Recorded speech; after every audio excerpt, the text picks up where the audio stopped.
Kahit gaano pa kadami ang pera mo sa mundo, kung minamaliit mo ang kapwa mo, wala ka pa ring kwentang tao. Maraming mayaman sa pera pero mahirap sa ugali. Akala nila na bibili ng status at title ang respeto, pero sa totoong buhay, character pa rin ang tunay na sukatan. Hindi mo kailangang tapakan ng iba para maramdaman na angat ka.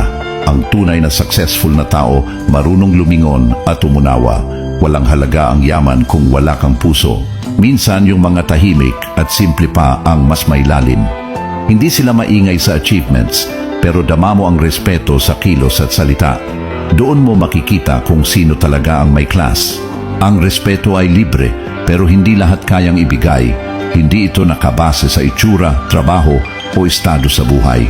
Pantay-pantay lang tayo sa pagiging tao. Sa huli, hindi pera ang maaalala ng mga tao tungkol sa'yo, kundi kung paano mo sila trinato nung wala kang kailangang patunayan. Doon nasusukat ang tunay na yaman.